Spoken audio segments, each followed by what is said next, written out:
അലോഹമൂലകങ്ങൾ സംയോജിക്കുമ്പോൾ പൊതുവെ ഉണ്ടാകുന്നതാണ് സഹസംയോജക സംയുക്തങ്ങൾ. അപ്പോൾ അലോഹമൂലകങ്ങൾ സംയോജിച്ചാണ് സഹസംയോജക സംയുക്തങ്ങൾ ഉണ്ടാകുന്നത്. സഹസംയോജക സംയുക്തത്തിന് ഉദാഹരണമാണ് മെഴുക്. സഹസംയോജക സംയുക്തത്തിന് ഉദാഹരണമാണ് മെഴുക്. സഹസംയോജക ബന്ധം എന്താണ്? ഇലക്ട്രോണുകൾ പരസ്പരം പങ്കുവെച്ചുണ്ടാകുന്ന രാസബന്ധനമാണ് സഹസംയോജക ബന്ധനം. അയോണിക ബന്ധനം എന്താണ്? ഇലക്ട്രോണുകൾ കൈമാറ്റം ചെയ്യപ്പെടുന്നതിലൂടെ ഉണ്ടാകുന്ന ബന്ധനമാണ് അയോണിക ബന്ധനം. അതുപോലെ അയോണിക സംയുക്തത്തിന് ഉദാഹരണമാണ് sodium chloride, magnesium oxide, sodium oxide എന്നിവ. സഹസംയോജക ബന്ധനത്തിൽ ഏർപ്പെട്ട രണ്ട് ആറ്റങ്ങൾക്കിടയിൽ പങ്കുവച്ച ഇലക്ട്രോൺ ജോഡികളെ ആകർഷിക്കാനുള്ള അതത് ആറ്റത്തിന്റെ കഴിവിനാണ് ഇലക്ട്രോണെഗറ്റിവിറ്റി എന്ന് പറയുന്നത്. സഹസംയോജക ബന്ധനത്തിൽ ഏർപ്പെട്ട രണ്ട് ആറ്റങ്ങൾക്കിടയിൽ പങ്കുവച്ച ഇലക്ട്രോൺ ജോഡികളെ ആകർഷിക്കാനുള്ള അതത് ആറ്റത്തിന്റെ കഴിവാണ് ഇലക്ട്രോണെഗറ്റിവിറ്റി. എന്താണ് ഇലക്ട്രോണെഗറ്റിവിറ്റി?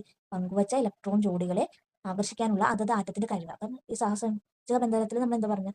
ആറ്റങ്ങൾ അല്ല ഇലക്ട്രോണുകൾ പരസ്പരം പങ്കുവെക്കുകയാണ് ചെയ്യുന്നത്. അപ്പം ആ പങ്കുവെച്ച ഇലക്ട്രോൺ ജോഡികളെ ആകർഷിക്കാനുള്ള ആ ആറ്റങ്ങളുടെ കഴിവിനെയാണ് ഇലക്ട്രോണെഗറ്റിവിറ്റി എന്ന് പറയുന്നത്.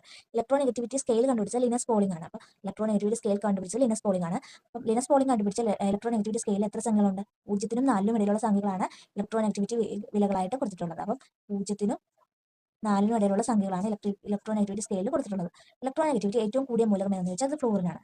ഇലക്ട്രോണെഗറ്റിവിറ്റി ഏറ്റവും കൂടിയ മൂലകം അല്ലെങ്കിൽ എന്താണ് പങ്കുവച്ച ഇലക്ട്രോൺ ജോഡികളെ ആകർഷിക്കാനുള്ള ആറ്റത്തിന്റെ കഴിവാണ് ഇലക്ട്രോണെഗറ്റിവിറ്റി. അപ്പോൾ അത് ഏറ്റവും കൂടിയ മൂലകം ഫ്ലോറിനാണ്. ഇലക്ട്രോണെഗറ്റിവിറ്റി ഏറ്റവും കുറഞ്ഞ മൂലകം ഫ്രാൻസിയം ആണ്. ഫ്രാൻസിയം ഇലക്ട്രോണെഗറ്റിവിറ്റി ഏറ്റവും കുറഞ്ഞ മൂലകം ചോദിച്ചാൽ ഫ്രാൻസിയം, ഏറ്റവും കൂടിയ മൂലകം ചോദിച്ചാൽ ഫ്ലോറിൻ.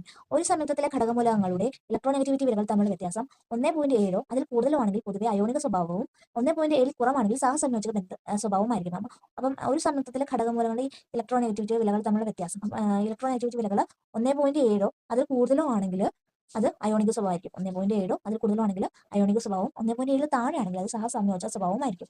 ഭാഗികമായ വൈദ്യുത ചാർജുള്ള സഹസംയോജക സംയുക്തങ്ങളാണ് പോളാർ സംയുക്തങ്ങൾ. ഭാഗികമായ വൈദ്യുത ചാർജുള്ള സഹസംയോജക സംയുക്തങ്ങളാണ് പോളാർ സംയുക്തങ്ങൾ. പോളാർ സംയുക്തങ്ങൾക്ക് ഉദാഹരണമാണ് HCl, HF, HBr, H2O. അപ്പൊ എന്താണ് ഭാഗികമായ വൈദ്യുത ചാർജുള്ള സഹസംയോജക സംയുക്തങ്ങളാണ് പോളാർ സംയുക്തങ്ങൾ. പോളാർ സംയുക്തങ്ങൾ എന്ന് പറഞ്ഞാൽ എന്താ? ഭാഗികമായിട്ട് വൈദ്യുത ചാർജുള്ള സംയുക്തങ്ങളാണ്. പോളാർ സംയുക്തങ്ങൾക്ക് ഉദാഹരണമാണ് HCl, HF, HBr, H2O. ബഹു ആറ്റോമിക തന്മാത്രകളിൽ ഇപ്പോൾ ഉദാഹരണം H2O, NH3 ഇതൊക്കെ. പോളാർ സ്വഭാവം നിർണ്ണയിക്കുന്ന ഘടകം ഇലക്ട്രോണെഗറ്റിവിറ്റിയും ജാമിതീയ ആകൃതിയുമാണ്. അപ്പോൾ ബഹു ആറ്റോമിക തന്മാത്രകളിൽ എങ്ങനെയാണ് പോളാർ സ്വഭാവം നിർണ്ണയിക്കുന്നത്? അതിന്റെ ഇലക്ട്രോണെഗറ്റിവിറ്റി നോക്കുക അല്ലെങ്കിൽ ജാമിതീയ ആകൃതി നോക്കുകയാണ്.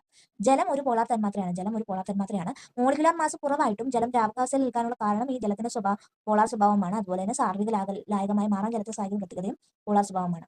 അപ്പോൾ ജലം ഒരു പോളാർ തന്മാത്രയാണ്. മോളിക്കുലാർ മാസ് കുറവായിട്ടും ജലം ദ്രാവകാവസ്ഥയിൽ നിൽക്കാൻ കാരണം പോളാർ സ്വഭാവമാണ്. സാർവിക മാറാൻ ജലത്തെ സഹായിക്കുന്ന പോളാർ സ്വഭാവമാണ്.